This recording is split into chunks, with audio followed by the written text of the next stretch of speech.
일본 정부에서 위안부 소송, 재산 조회 우려에 경제 보복 카드를 만지작거리고 있습니다. 이러한 일본의 무모한 계획 뒤에는 미국이 자신들의 편을 들어줄 것이라는 생각이 뿌리 깊게 자리 잡고 있기 때문인데요. 일본 정부는 법원이 별개로 당국의 금융자산 현황을 파악할 가능성을 염두에 두고 대응 조치를 검토하고 있는 것으로 나타났습니다. 최근 일본 정부는 위안부 민사소송과 관련해 원고 측에서 낸 재산 조회 및 강제집행 신청을 받아들이면 한일 관계는 레드라인을 넘게 될 것이라는 입장을 우리 정부에 전달했습니다. 이 때문에 일본 측은 법원 동향에 따라 한국산 수입품 추가 관세 부과 및 한국 비자 발급 엄격화, 송금 규제 등의 대응 조치가 불가피하다는 입장을 정부에 내비친 것으로 전해졌습니다. 일본이 이처럼 강경한 태도를 보이는 건 조 바이든 행정부가 일본의 입장에 귀를 기울일 것이라는 판단 때문입니다. 지난 2015년 한일 양국을 압박해 위안부 합의를 유도한 인물이 당시 국무부 부장관이었던 토니 블렁컨 형 국무장관이라는 점도 이를 뒷받침하는데요. 블렁컨 장관은 한일, 일본군 위안부 합의가 타결된 이후 미 현지 교민단체가 반발하자 바람직하지 않다며 자제를 촉구하기도 했습니다. 하지만 이 같은 미국에 대한 일본의 믿음이 착각일 것이라는 정황들이 여기저기서 포착되고 있습니다. 일본의 경제 보복 카드가 결국 일본 경제를 다시 한번 나락으로 떨어뜨려 위기에 빠뜨릴 것이라는 전망에 대해 자세히 알아보겠습니다. 페페TV 팩트 체크.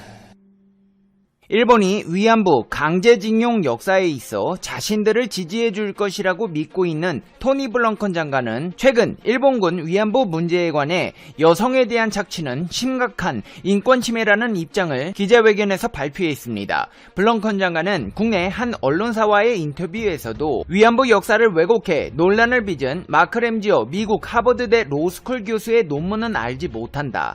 하지만 2차 세계대전 당시 일본군에 의한 것을 포함해 여성에 대한 착취는 심각한 인권 침해라는 것을 우리는 오랫동안 이야기해왔다. 우리의 파트너 국가인 한국과 일본이 이 문제를 해결하도록 강력히 격려하고 있다고 했습니다. 낸시 펠로시 미국 하원 의장 또한 박병석 국무의장과 첫 화상회담에서 한일 간의 위안부 문제가 잘 해결될 수 있기를 희망한다며 일본의 사과를 촉구했는데요. 미국 민주당 소속인 펠로시 의장은 2007년 미국 역사상 최초로 여성 하원 의장으로 취임한 직후 일본 정부에 일본군 위안부 문제에 대해 공식 사과할 것을 촉구하는 미국 연방의회 일본군 위안부 사제 HR 121 결의안을 만장일치로 하원을 통과시키는데 핵심적인 역할을 했습니다. 이 결의는 일본 정부가 위안부 피해자들에게 사죄하고 일본의 교과서에 기록할 것을 요구하고 있습니다. 유엔의 권고가 일본 정부의 역사적 과오를 공식적으로 인정하고 도덕적 압력을 가했다고 한다면 미 의회 결의는 미일 관계라기보다 구체적인 정치적 맥락에서 중요한 압력이 되고 있습니다. 미 의회 결의안이 통과된 후 EU와 유럽 여러 나라들, 호주 등의 국가에서 차례로 일본군 위안부 결의안을 통과시켰으며 일본군 위안부 문제는 일본의 전쟁 중 여성 인권 침해로서 전 세계의 공식 역사로 인정되게 된 것입니다. 이 결의안이 발의되었을 당시 한국과 대만, 필리핀, 중국 등 아시아 피해국의 문제 제기에 대해서 사실 자체 부정과 법적 책임의 회피 입장으로 일관해오던 일본 정부는 유엔 등 국제사회의 도덕적 지탄에 대해 다소 흔들림을 보이기도 했습니다. 펠로시 의장은 이후에도 위안부 문제와 관련해 일본의 사과가 필요하다는 입장을 견지해왔습니다. 지난 2015년에도 방한해 아베 신조 전 일본 총리가 위안부 문제에 대해 사과하길 바란다고 했고 미국을 방문한 국회의장과 여야 대표단에게도 위안부 문제와 관련한 합의를 일본이 존중했으면 좋겠다고 밝힌 바 있습니다. 최근 박병석 국무의장과 첫 화상회담에서도 일본 정부가 사과해야 한다는 내용이라는 점을 강조했습니다. 이 같은 미국의 입장을 분석해봤을 때 미국이 위안부 역사에 있어 일본의 편을 들어줄 것이라고 생각하는 것은 큰 착각일 것이라는 이야기가 나오고 있습니다. 여기에 더해 일본의 경제 보복 대책은 한국 기술력의 비약적 발전을 도모하며 현재 위기에 직면한 일본의 상황을 더 악화시킬 것이라는 분석도 나오고 있습니다. 대한민국은 지난 일본의 대한국 수출 규제로 잠시나마 위기에 빠졌던 적이 있습니다. 이를 교훈삼아 한국 기업들은 일본에 대한 의존도를 줄이기 위해 지금도 최선의 노력을 기울이고 있는데요. 최근 한국전기연구원에서는 놀랄만한 소식이 들려왔습니다. 전세계 시장의 80%를 장악한 일제 전력 반도체 검사 장비를 국산화할 수 있게 된 것인데요. 일본과 벌이고 있는 소재 부품 장비 전쟁에서 반격할 발판이 하나 더 생겨났다는 평가가 나오고 있습니다. 한국전기연구원 전력반도체 연구센터 박사팀은 전력반도체 소자의 시작점인 탄화규소 소재의 결함을 조기에 분석하고 평가할 수 있는 기술을 개발했다고 밝혔습니다. 전력반도체는 5G, 이동통신망 등 디지털 기반의 4차 산업을 이끄는 핵심 기술이자 전기차 및 신재생 에너지 등 친환경 산업의 근간을 이루는 첨단 소재로 꼽힙니다. 전력반도체의 핵심인 제어, 효율을 유지하는 소재는 기존 실리콘에서 탄화규소로 대체되는 추세인데요. 탄화규소 소재는 재료 특성상 눈에 보이지 않는 내부에 결정 결함이 있어 반도체 소자의 성능을 저하시키는 주요 원인 중 하나로 손꼽혀왔습니다. 만약에 도로에서 주행 중인 전기차나 감전사고로 목숨을 잃을 수 있는 전력계통 현장에서 전력 반도체에 문제가 발생할 경우 치명적인 사고로 이어져 재산 피해는 물론 인명 피해가 생길 수 있습니다. 따라서 추후 문제가 발생하지 않도록 결함을 검사하고 각종 문제를 해결할 수 있는 분석 기술이 반드시 필요합니다. 근데 이게 쉬운 일이 아닙니다. 탄화규소 소재의 결함은 눈에 보이지도 않고 물질도 아주 단단해서 관찰 방법이 매우 어렵습니다. 현재 탄화규소 소재 검사 장비는 일본이 세계 시장 80% 이상을 점유할 정도로 기술 난이도와 진입 장벽이 높으며 장비 비용도 고가이다 보니 국내에서는 일부 웨이퍼 표본으로 성능을 검사하는 수준에 그치고 있습니다. 하지만 이번에 개발한 기술은 대한민국에서 탄화규소 소재 검사 장비 시장 에 혁명적인 발전을 이뤘다는 평가를 받고 있습니다. 한국전기연구원이 개발한 이 기술은 광역이 발광 현상을 이용해 탄화규소 소재의 결함을 검출합니다. 검사 대상 및 평가 항목에 따라 두 개의 다른 파장빛을 선택해서 표면과 내부 결함을 검출하는 일본 제품과 달리 단 하나의 레이저 파장만으로도 탄화규소 소재의 파괴 없이 내부의 다양한 결함을 검사할 수 있습니다. 검사 정밀도를 비롯한 장비 성능 또한 동등 이상의 수준을 보였습니다. 가격도 저렴하게 제작이 가능해 수출까지도 바라볼 수 있는 상황인데요. 연구팀은 업체와의 기술 이전 및 상용화 라인 구축을 통해 검사 장비 가격도 일본 제품 약 14억짜리 대비 절반 수준으로 공급할 수 있을 것으로 기대하고 있습니다. 야, 페페TV야, 그거 대박이다. 근데 그거 일본에서 또 자기네 거라고 우기면서 뺏어가려고 드는 거 아니냐? 전에도 그런 사례 몇 번 있었잖아. 걱정 안 하셔도 됩니다. 이미 개발 기술과 관련한 원천 특허 출원을 완료해놨습니다. 한국전기연구원 전력반도체 연구센터 박사팀은 개발된 제품의 신뢰성과 품질을 확보할 수 있는 다양한 평가 방법을 개발하여 전력반도체의 설계, 공정, 평가까지 이어지는 통합 제작 라인을 구축한 것이라며 지속적인 연구를 통해 평가 대상의 확대 및 분석 기법의 다양화, 정밀화가 이뤄질 수 있도록 노력하겠다고 밝혔습니다. 실제로 이번 기술 개발로 인해 천문학적인 수출 증가도 이뤄질 전망인데요. 유럽 시장조사기관 IHS 마켓 등에 따르면 탄화규소 전력 반도체 시장은 지난해 약 7,800억 원 수준에서 오는 2030년 11조 1,400억 원 규모로 연평균 32%의 높은 성장세를 나타낼 것으로 전망되고 있기 때문입니다. 이렇게 한국은 수출 규제로 인해 독자적 생산을 통한 기술 독립을 넘어서 일본의 입지까지 위협하고 있습니다. 근데 이뿐만이 아닙니다. 문학에는 한국이 일본을 먹어버렸다는 표현이 어색하지 않을 만큼 영향력을 행사하고 있습니다. 최근 벌어진 일본의 골드디스크 대상을 보면 이를 잘 알 수 있는데요. 일본의 권위 있는 시상식인 일본 골드디스크 대상 수상자 명단에 따르면 K-팝 인기 가수들이 주요 상을 휩쓸며 K-팝 잔치가 됐습니다. 특히나 세계적인 그룹 방탄소년단은 베스트 아시안 아티스트를 비롯해 총 8개 9개의 상을 받았습니다. 방탄소년단의 일본 골드디스크 대상, 최다 관왕 자체 신기록인 동시에 시상식 역사상 해외 아티스트 최다 관왕 신기록입니다. 아이돌 그룹 세븐틴 또한 베스트 3 앨범 아시아 부문 트로피를 들어올렸고, JYP 엔터테인먼트 소속인 스트레이키즈도 베스트 3 뉴 아티스트 상을 차지했습니다. 박진영이 제작한 걸그룹 니쥬 또한 베스트 5 뉴 아티스트, 베스트 5 송바이 다운로드, 베스트 5 송바이 스트리밍 등 총 3개 부문을 거머쥐었습니다. 일본 골드디스크 대상은 일본 음악계 최고 권위의 시상식 중 하나입니다. 이렇게 대한민국의 K-POP 가수들이 상을 휩쓸었다는 것은 현지 시장에 확연히 뿌리를 내린 K-POP의 성장을 엿볼 수 있습니다. 일본은 미국에 이어 세계 2위의 음악 시장입니다. 하지만 음악을 즐기는 양상은 다른 나라들과 확연한 차이를 보이고 있는데요. 국제음반 산업협회 자료에 따르면 CD, DVD, LP 등 실물 미디어가 일본 음악 판매 시장의 약 71%를 차지합니다. 현재 전 세계적으로 CD와 같은 실물 음반 판매 비중이 평균 25%밖에 차지하지 못하고 디지털 음원으로 전환된 것과 비교하면 놀라울 정도입니다. 일본은 연간 음악 DVD 판매량만으로 5천만 장이 이르는 세계 최대의 시장입니다. 일본은 음반 시장마저 한국에 잠식당하며 한국의 모든 것을 내주고 있다는 평가가 나오고 있습니다. 이제 페페TV의 결론입니다.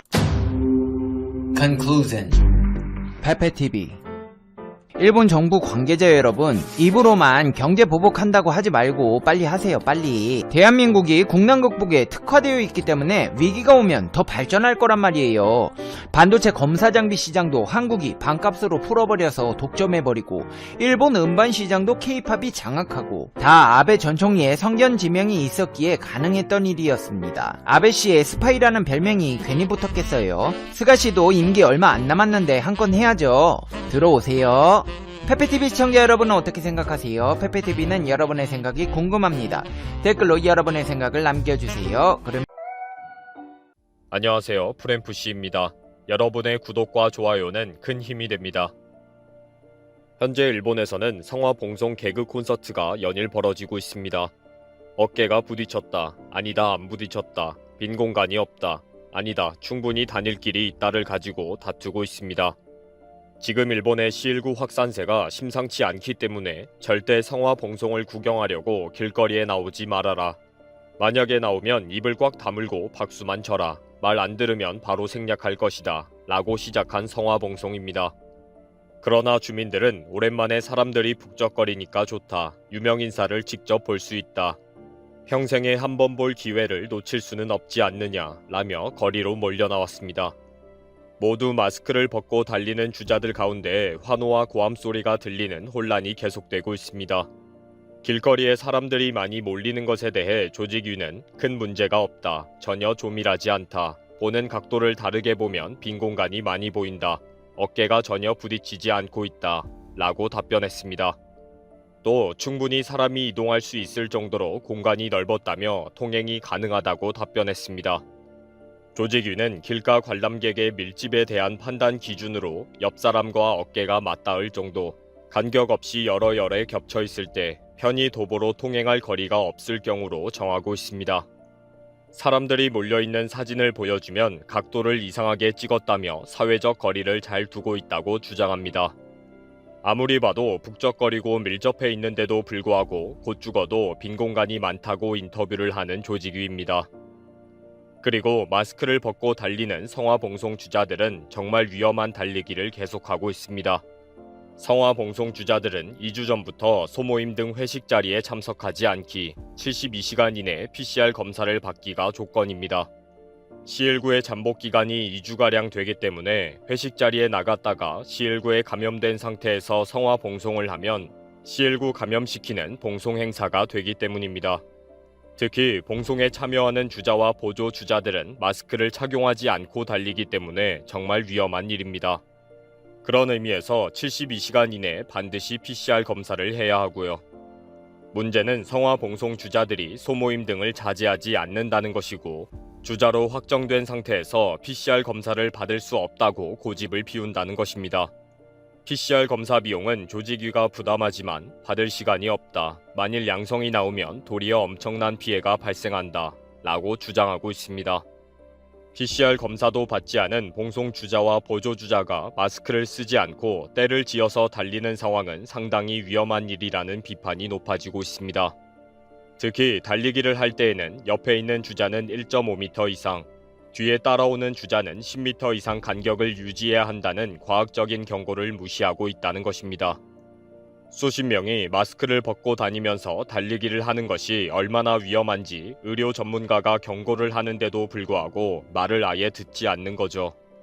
게다가 아예 노골적으로 마이크를 들고 고함까지 치고 있기도 합니다. 후쿠시마현 이와테시에서 코카콜라, 도요타, NTT 등 스폰서들의 홍보 차량을 앞세워서 축제 분위기를 이끌었습니다. 큰 음량의 소리를 내는 음악을 틀어놓고는 홍보 차량 윗부분에 탄 DJ가 마이크로 응원을 합니다. 여러분, 그동안 오래 기다렸습니다. 이제 춤추고 즐기세요. 라고 고함을 치는데 마스크를 전혀 쓰지도 않고 있었습니다. 이렇게 성화봉송 후원 차량의 시끄러운 소리에 대해 조직위는 큰 소리인지는 주관적이다. 상식을 넘는 큰 소리가 아니다. 라는 발언으로 비난을 받기도 했습니다. 분명히 시끄러운 소리인데도 나는 전혀 시끄럽게 들리지 않는다. 소음 기준은 개인 차이가 있다. 라는 엉뚱한 소리를 공식적인 기자회견에서 하고 있는 것입니다. 그리고 성화 토치 구조에 문제가 생겨서 불꽃이 계속 꺼지는 일이 골치 아프게 하고 있습니다. 이와테촌에서는 봉송 주자가 성화가 꺼진 줄도 모르고 달리다가 조직이 직원들이 고함을 쳐서 불러세우는 촌극이 있었습니다. 재점화를 해서 다시 달렸지만 기차가 동시에 달리는 광경을 촬영하려고 했던 기회를 놓친 것으로 알려졌습니다. 이미 특정 컨셉의 촬영을 위해서 각 시도에서는 지역 명물인 기차의 운행 시간과 성화 봉송 순간을 겹치게 해놓았기 때문입니다. 그래서 다음 출발 지역인 미시마정에서는 재점화하는 시간을 줄이기 위해 여분의 불을 최대한 많이 준비해놓고 있다고 설명했습니다. 각 지역에서는 절경 명소를 달릴 때 촬영하기, 기차가 터널에서 나오는 순간에 봉송 주자가 지나가기, 석양이 지는 모습과 겹치도록 할 것 등을 정해놓았는데 불꽃 재점화 때문에 시간이 밀리기 시작했습니다. 우리 동네 출발 시간에는 정확한 시각에 그냥 달리면 안 되느냐 라는 요구가 각 동네마다 쏟아졌습니다. 그러나 IOC 규정에는 다른 장소에서 동시에 릴레이를 하면 안 된다는 규정이 있습니다. 결국 일부 구간은 차량으로 이동하는 식으로 시간을 맞추는 식으로 대응하고 있습니다. 아이즈와 카마스시에서는 새로 출발하는 첫 번째 주자인 배구 선수의 성화에 불이 붙지 않아서 다른 성화 토치를 들고 와서 동시에 점화하는 소동이 있었습니다. 이번 성화 토치는 연료가 도중에 새어나가는 일이 많이 발생해서 연료통 나사를 다시 단단히 조여야 한다고 지침이 내려간 상태입니다. 태풍이 불어도 절대 꺼지지 않는 성화 토치가 저절로 꺼지는 묘기를 부린 것입니다. 이에 조직위는 토치의 구조에 문제가 있는 것 같다며 당황해하고 있습니다.